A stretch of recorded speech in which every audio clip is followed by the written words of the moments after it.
What's going on, YouTube? Zach is back once again, bringing you another Pokemon Unite replay commentary. This time featuring CRUSTLE, a very fun defender, a Pokemon I enjoy a lot, that I play a lot of but haven't shown on YouTube yet, so here I am doing that. Anyway, if you like the video, let me know with a like, let me know in the comments what you want to see in the future, subscribe for more stuff like this, you can follow me on Twitch in the description. But with all that said, let's get into it. So because CRUSTLE's Shell Smash comes at 4 and offers him a really good speed boost, I opt to stack with him usually, which I'm doing this game. I'm stacking both attack and health, because he benefits from both of them very huge. And really what you'll see this lane is just how I sort of go about stacking when I play a Pokemon like this. In general, I think when you're stacking, you want to keep a few things in mind. The first of which is what the enemy is going to be occupied doing themselves. So since I see that they're scoring, I decide I'm also going to go score. I take a quick peek and see they're backing off, my guy's driving them off. Okay, I'll go to the contested before they can steal all of it. Unfortunately, the Snorlax outlast hits there, but I'm still able to help pressure with the Gardevoir.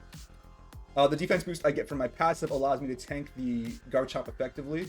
And yeah, I'm easily able, of course, to go and score after that. I don't really look back to see what my teammates are doing. I saw that my mid rotated and I'm fairly confident they can take care of him. But even if they can't, I'm just trying to focus on my stacks as much as I can right at this exact moment. Again, I do want to be a team player though, so I'm going to come and help, and I'm always thinking what the enemy team is doing in relation to what I'm doing when I want to stack. So if my teammates need my help, obviously I'm going to go help them, but if the enemy team is distracted and away from their goal pad, I can also consider scoring. I don't mind poking someone here like this so I get more boosteds off, and especially with Shell Smash, I can really start trading with him very effectively now. Not to mention the mobility lets me fake them out pretty well, lets me zoom in to steal last hits like that, gives me the extra attack I need to get off that burst damage. So with another last hit taken and with the 4 stacks achieved, I decide to, again, keep playing for contested farm where I can keep occupying spaces where they are when I want to, and scoring when I have the opportunity. Of course, using the speed of Shell Smash to do so. You also make use of the fact that when you start using Shell Smash, you get a period of unstoppability, during which you can easily get through slow areas and stuff like that. Obviously, I was a little overextended there and unable to get out, and so I knew they were going to get me, so I just sort of tried to run as far into their side as possible. And the same happened to our Meowth, unfortunately. But I think you can see why I like stacking on CRUSTLE. Shell Smash makes it very easy to get across the map very quickly and to pressure pads when the enemy otherwise wouldn't be pressured, basically. But since I have 5 stacks, of course, I don't mind playing with my Gardevoir, especially since my Gardevoir needs the help defending the pad.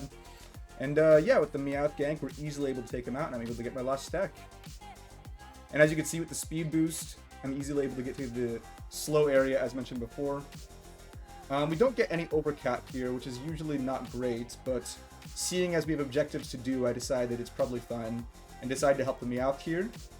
Well, he already was finishing it, but we could have helped him if he needed it. And that's sort of the advantage of Shell Smash. Basically, this is sort of why I talk about defenders being area control defenders, because though CRUSTLE can play a frontline game with the other build, I'm not doing it this game, and so I'm not going to be much of a frontliner compared to how I normally would be. CRUSTLE is usually weaving in and out of the fight with Shell Smash and X Scissor, pushing people where he can and wants to, and can set up good ganks and kills, and getting out where he needs to, you know? He's a defender, but even with stacks, he's not invincible, and if the whole team goes on me, I can die pretty easily, so I have to make sure to pace myself. Here we can see again how easily CRUSTLE can die once he gets gone on. Really wanted to use my potion there, but I couldn't quite, unfortunately. The team fight, however, is going very well top. We're easily able to take out the Meowth there, thankfully. The nice thing about this team is we are a pretty balanced comp. We do have some greedy Pokemon in Charizard and Gardevoir, but overall we have a good balance of roles, and we have 2 good active Pokemon early on in Slowbro and CRUSTLE to help our greedy laners get there, basically. And especially since it's Charizard Y, was very broken still, it's very important to be able to have those good lanes. This is why I talk so much about team balance in all my guide videos, and really all my defender videos. Anybody talking about defenders, it's so important to have helpers on your team, because if everyone's trying to cook, you know, not everyone can cook. But once I have my ult, of course, I decide to go and help my team again. When using CRUSTLE's ult, I like to put myself in as aggressive position as possible to make use of the fact that you get a huge shield right away and that you can disable people with the start of the move. And of course, the area around you will determine who gets damaged by it, so that's really important too. But even all that aside, it lets you make use of the buff you get from the Unite move and the Shell Smash X Scissor as well as quickly as possible. CRUSTLE's very good at playing aggressively when he wants to, thanks to this build, so you sort of saw it there. Unfortunately, they picked me off again. But overall, things are going well for our team. We have a huge lead. The map looks really great. We just want to keep that lead and keep doing objectives. As I've said before, objectives are sort of the way you snowball an advantage. So we're going to go and do that right now. And by we're doing it, of course, I mean that Meowth will likely be doing a majority of the damage, and I'll be mainly occupying myself with keeping people busy. But since he fought the Tyranitar a little too long, he wasn't able to live. And I share the same fate. Tyranitar is definitely one of those Pokemon that's very good at punishing you if you're a little too greedy or a little too slow to get out of the fray, because he has good damage over time. And yeah, you can see me like really worried about him at this point. And a big reason for that is a lot of our Pokemon do need to be close to be effective. Meowth to a large extent, CRUSTLE obviously, Slowbro sometimes, Charizard sometimes. So the Tyranitar is going to be a huge problem for us in the late game if we can't properly control him. So my goal is going to be to control him if I can.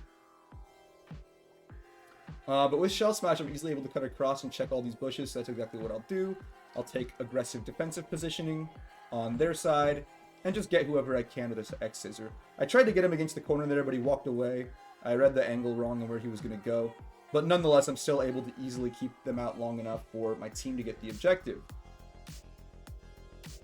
And despite the fact that the enemy team is all on me and my team is all on Tyranitar, I decided to keep pushing anyway to make sure they can get the Tyranitar finished off, because he is the biggest threat on their team. I'm just going to corral them where I can, keep things pushed out, and generally keep myself alive where I can by being evasive using Shell Smash. You see me get a quick escape there, a little bit of healing to help top me off, never hurt. And here I'm just looking for any contested farm I can get my hands on. Again, because CRUSTLE's so fast, he's very good at getting around the map very quickly. I do see the Meowth is killing people top, but I see my defender goes there even after Gardevoir dies, and my thought is, okay, well, he can be at least able to defend our gold pad, and we don't need to kill the Meowth right now. He's really evasive anyway. I'd rather get this farm. The enemy team, of course, has the same idea, and they managed to pick me off thanks to the attack team. But it also means that the Meowth gets finished off as well. You see that a lot this game, where I'm sort of positioning in a way that forces the enemy team to fight me only, and my team can fight someone else completely, and we can take them out. We saw earlier with the Meowth, and then again with the Meowth just now. It's something good that defenders can do in terms of area control, where you're not necessarily frontlining. Maybe you're taking the fight really far away from your team so that they can have a favored fight against who they're able to fight, you know? Here I'm bringing the Tyranitar back in, so he's forced to run into our team of 5. And I try to do the same with the Snorlax, but Block is very effective at keeping me from doing so. Nonetheless, the burst damage it provides, along with the boost from Shell Smash, easily lets us take out the objective and anyone else that's here, giving us a quite substantial lead.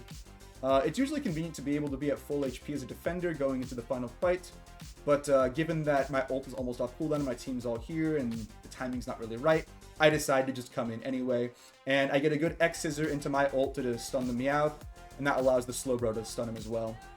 Seeing as I can't really stay on that guy as much as I would like to, or rather that the rest of the fight isn't going the way it should, I decide to come back, and it does not go the way I want it to either. However, the Meowth is doing pretty well right now. Things are looking good for him at least. We're still worried at this point about the objective, of course. We don't want to surrender yet, that's for sure. And the Meowth's able to get it, actually, which is very impressive. I remember at the time, I was like, wow. He's got really good burst. This is actually before the recent nerfs they did to Meowth, so, you know, he's a little tough at this point still, able to handle things like that on his own. Very fun Pokemon, very cool. I've played a couple of videos on him, check those out if you haven't. Anyway, here I am, just being a pawn. I have one guy with a shield on my team. My goal, well, not one guy, but one guy who got the shield, and I don't want him to die, so I'm trying to make sure that we can keep them alive, and I'll sort of work as a pawn for them. I sort of mention this a lot in my games with my friends. I'm like, alright, well, I don't have a buff, but you do, so I'll be a pawn for you in the late game and just escort you and make sure you don't die. And as CRUSTLE especially, that's really effective because he's so tanky and so resilient, and with this build, very mobile too. The passive, of course, is very backbreaking when Glaceon lets him dodge an X-Scissor for free. But with enough persistence, I'm able to stay on him until he's cooked. Yep, just like that. And I think from here, the enemy team can't push. My team holds them off, and we handle things from here. So hopefully you saw sort of how I like to stack. Like I said, the most important thing is what the enemy's doing. If they're on their pad, if they're ready to defend, you don't want to be stacking. You want to run in when they back off just a little bit, and you want to score just small amounts.